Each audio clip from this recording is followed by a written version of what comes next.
Bonjour à toutes et à tous, j'espère que vous allez bien, que vous êtes en forme. Alors dans cette vidéo, je vais laisser la parole au professeur Olivier Rivol qui va vous parler des ressemblances qu'il y a entre le TDAH et le haut potentiel. Car oui, il y a des similitudes et il est important de les connaître et d'en parler. Je lui laisse la parole, je vous souhaite une très bonne vidéo et je vous dis à très vite. C'était Arthur, ciao. Bonjour, donc je suis pédopsychiatre, responsable du centre de référence des troubles d'apprentissage et je dirige un service de psychopathologie de l'enfant avec une spécialité, c'est les enfants agités, les enfants en difficulté scolaire, les enfants en difficulté comportementale à la maison, et avec deux profils qui nous intéressent aujourd'hui, le haut potentiel intellectuel et le trouble déficit d'attention avec hyperactivité. Alors, c'est intéressant de mettre en perspective ces deux profils pour différentes raisons. D'abord parce que, eh bien, c'est un piège diagnostique dans la mesure où les symptômes peuvent se retrouver dans les deux profils, aussi bien chez le haut potentiel que dans le trouble d'attention. Par exemple, l'agitation, en particulier à l'école, la difficulté à accepter les règles et les consignes, le sentiment de se sentir pas compris par l'environnement, eh bien, jusque-là, quand on m'amène un enfant de 7-8 ans, où la maman me dit « mais il est isolé, la maîtresse est en difficulté, même avec nous il argumente tout le temps, puis il n'aime pas faire des choses répétitives », je ne sais toujours pas si on est dans le haut potentiel ou dans le TDAH, ou surtout, et on en reparlera tout à l'heure, dans les deux. Parce qu'on peut aussi avoir la coexistence de ces deux profils, ce qui est un piège diagnostique assez incroyable. Alors reprenons déjà la sémiologie, c'est-à-dire les symptômes pour lesquels on m'adresse les enfants. Eh bien effectivement, un enfant qui s'ennuie, un enfant qui a du mal à être dans le respect des consignes ou à faire des tâches ménagères ou des tâches répétitives, eh bien on doit se poser la question de pourquoi. Parce que le problème, c'est les conséquences. C'est-à-dire qu'à un moment donné, eh bien, c'est ce que j'appelle l'effet domino. Ce problème qui est sans doute lié à un équipement neurologique particulier, le domino neurologique va faire tomber le domino réussite scolaire, ambiance familiale et, au bout du compte, le domino estime de soi. Et ce sont donc des enfants intelligents, voire très intelligents, qui vont être à un moment donné en difficulté dans leurs relations familiales, sociales et scolaires. Et quand ce trépied fondamental pour l'équilibre et l'harmonie de l'enfant, eh bien, commence à être en difficulté dans un de ces trois pôles, eh bien, l'enfant mérite qu'on s'y arrête et qu'on essaye de comprendre pourquoi. Alors, on ne va pas revenir sur le TDAH, tout le monde connaît bien ce trouble neurodéveloppemental lié à un problème préfrontal, un dysfonctionnement de la région qui permet de réfléchir avant d'agir, d'anticiper les conséquences de ses actes, de planifier une action, de se projeter dans l'avenir, de se motiver pour le travail scolaire, ça c'est le TDAH. Le haut potentiel, c'est autre chose. Le haut potentiel, c'est un fonctionnement intellectuel, on l'a prouvé, vous savez qu'on a mis les enfants à haut potentiel dans l'IRM fonctionnel, on leur a fait faire des petites tâches et on a regardé comment leur cerveau traitait les informations. On sait que l'enfant à haut potentiel, à la différence de l'enfant TDAH, eh bien lui, il traite l'information de façon globale. Il envoie plein de choses, il éclaire plein de régions dans son cerveau avec des connexions qui sont multiples. Et il va solliciter, il va recruter, c'est le terme de neurosciences, il va recruter des régions pour répondre à une question qui sont bien plus larges et bien plus disparates que l'enfant standard. Bref, l'enfant au potentiel aussi a une façon de répondre, de traiter l'information, de penser un rapport aux autres, un rapport à la vie qui est différent de l'enfant standard, mais non pas pour un problème neurodéveloppemental, mais plus pour un problème de connectivité, de rapidité, de compréhension, et puis on le sait, d'empathie, d'intuition, d'horreur de l'injustice. Bref, dans les deux cas, un enfant peut se sentir en décalage, peut se sentir en difficulté avec les autres et finalement ne pas avoir les résultats scolaires qui devraient être les siens. Il n'arrive pas à transformer des compétences en performance. Et notre mission, nous, de soignants, de médecins, de parents, d'enseignants, c'est de comprendre l'origine ou de l'agitation, ou du désintérêt, ou même du trouble d'attention, parce qu'un enfant à haut potentiel peut avoir un trouble d'attention quand il s'ennuie. En général, il ne l'a pas de partout. Et dans les domaines de ses passions, l'univers, les dinosaures ou autre chose, eh bien là, il n'a pas de trouble d'attention, il peut travailler pendant des heures. Donc notre mission, c'est face à un enfant qui est considéré comme distrait, ou agité, ou pas motivé, c'est de rapidement ouvrir ce qu'on appelle en médecine un arbre décisionnel, comme on le ferait pour n'importe quel symptôme. On m'amène un enfant qui a de la fièvre, avant de dire il a une infection à tel endroit, je vais chercher, je vais regarder. Eh bien cet enfant qui bouge, qui ne tient pas en place ou qui ne s'intéresse pas de partout et dans toutes les situations, eh bien je dois me poser la question, est-ce qu'il a un TDAH ou est-ce qu'il a un haut potentiel? Et on l'a vu aussi, est-ce qu'il a les deux? Alors le diagnostic est finalement assez simple. D'abord, il y a simplement ce qu'on appelle l'anamnèse, c'est-à-dire l'historique. Vous m'amenez votre enfant de 8 ans, madame, qui ne tient pas en place et la maîtresse n'en peut plus. Ok, il bouge, il est attentif, d'accord, mais où, quand et depuis quand?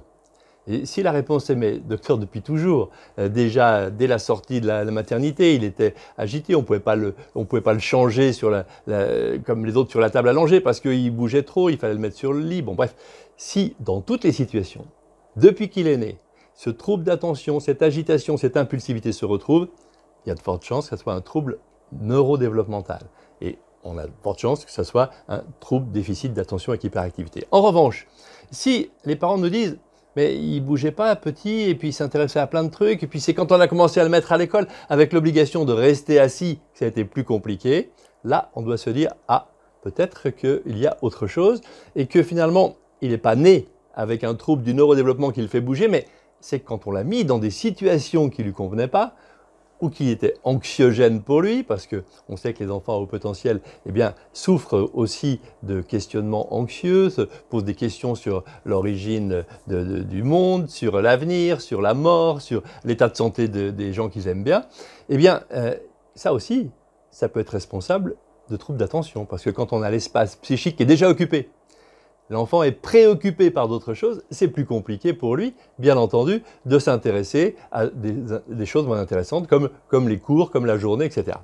Donc, là, une fois qu'on a fait ce premier questionnaire, qu'on va pouvoir appuyer sur des échelles qu'on fait remplir, vous savez, l'échelle de Conners, et on s'aperçoit que eh bien, l'échelle de Conners, qui est une échelle qui permet d'évaluer l'hyperactivité, quand elle est à la maison, papa, maman, la grand-mère, la nounou qui la remplissent mettent que cet enfant n'a pas de problème à la maison, ne bouge pas, n'est pas distrait, alors qu'il est agité à l'école, on va avoir un argument pour évoquer un problème d'enfant à haut potentiel qui s'ennuie que dans certaines situations. En revanche, si tous les retours, que ce soit des maîtresses, la maîtresse du matin, la maîtresse de l'après-midi et tous les parents ont une réponse au questionnaire de Conners qui est trop élevée, avec un enfant qui est très agité de partout, vraisemblablement, il porte ça en lui et c'est un trouble du neurodéveloppement. Donc vous voyez qu'avec un questionnaire, d'abord un entretien familial, il bouge où, quand, depuis quand, des questionnaires, un test de QI bien sûr qui est fondamental, et là on va avoir l'enfant au potentiel avec un potentiel supérieur à 130 dans la plupart des items, ou l'enfant TDAH qui a une intelligence normale, voire même normale forte, mais qui chute dans des épreuves comme la vitesse de traitement ou la mémoire de travail, qui sont des épreuves qui vont solliciter l'attention, la concentration et les capacités de gérer l'impulsivité. Alors, après, on a tout ça. On met sur la table les renseignements cliniques, les questionnaires de Conners, le test de QI, et puis parfois on se dit, mais tiens, c'est étrange parce qu'il a un peu de tout. Il bouge à l'école, mais il bouge parfois un peu à la maison. Dans son test de QI, il y a des points très forts au niveau verbal, par exemple, ou non-verbal, ou visio-spatial, et puis des points beaucoup plus faibles, mémoire de travail, test de traitement. Peut-être que cet enfant cumule les deux profils. Et là, ça devient vraiment intéressant de faire les bons diagnostics, dans la mesure où ces enfants-là sont doublement pénalisés. Il est intelligent, mais il ne fait pas tout ce qu'il devrait faire. Il n'a pas la réussite qu'il devrait avoir. On voit bien qu'il pourrait mieux faire et il est vécu comme un enfant dilettante, comme un enfant pas motivé, comme un enfant peut-être provocateur qui le fait exprès. Jusqu'au jour où on fait le diagnostic. Ou jusqu'au jour où, sur le test de QI, on peut montrer à la famille ce fameux décalage. Et là, on va expliquer à l'enfant pourquoi. Pourquoi depuis toujours on te dit que tu pourrais faire mieux? Pourquoi toi-même, tu commences à douter de toi? Pourquoi toi-même, on te dit que tu es très intelligent et tu penses que c'est faux? Le fameux syndrome de l'imposteur. Un jour, on va découvrir que je ne suis pas aussi intelligent que ça. Et c'est un peu l'intérêt d'avoir en tête ces doubles profils, parce que chaque semaine, on rencontre en consultation des adolescents et des adolescentes, en général, fin du collège, troisième, début de lycée, seconde. J'ai pu compenser pendant toute ma scolarité mon trouble d'attention grâce à mon intelligence. Surtout si je suis une fille, parce qu'on sait que les filles internalisent leurs différences. Et là où le petit garçon qui a un TDAH, ça se voit très vite, parce qu'il bouge, qu'il grimpe, parce que la maîtresse de maternelle l'a repéré, déjà à la crèche on l'a repéré. La fille qui a un TDAH a tendance à le garder à l'intérieur, à l'internaliser. Elle a souvent d'ailleurs que le trouble d'attention et pas forcément l'hyperactivité et l'impulsivité. Et elle a compensé avec son intelligence. Et elle a eu des bonnes notes, très bonnes notes en primaire. Petite fille modèle qui réussissait bien.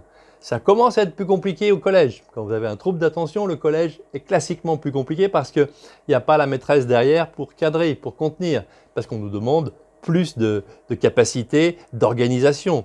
Et là, ça devient plus dur. J'arrive à compenser avec mon intelligence, mais quand je rentre au lycée, c'est compliqué. Et là, quand les premiers résultats chutent, chez un enfant et surtout une enfant qui a toujours eu de bons résultats, là, ça peut être un effondrement psychologique. Ça y est. Ils ont découvert le poteau rose. Ce que je craignais depuis toujours, ce que je pensais sans le dire à personne, que je ne suis pas aussi intelligente que ça y est, ça apparaît. Jusqu'au jour où on lui montre son test, on lui explique ce QI en montagne russe avec des points très forts et des points moins forts. Et là, il est encore temps de proposer une remédiation cognitive, des stratégies pour ne pas faire des fautes bêtes, apprendre à se relire, un tiers-temps supplémentaire pour le bac, pour les études supérieures, éventuellement un traitement de méthylphénidate. Et là, on voit d'un seul coup, se remettre à niveau les compétences attentionnelles au même niveau que les compétences intellectuelles, et on voit une adolescente qui reprend le sourire, une famille qui reprend le sourire, qui respire, parce que pendant très longtemps, ces enfants-là ont été considérés comme des enfants peut-être ayant un problème psychologique. Pourquoi elles réussissaient bien jusqu'à maintenant et elles s'effondrent d'un seul coup, et là d'un seul coup, on a la réponse.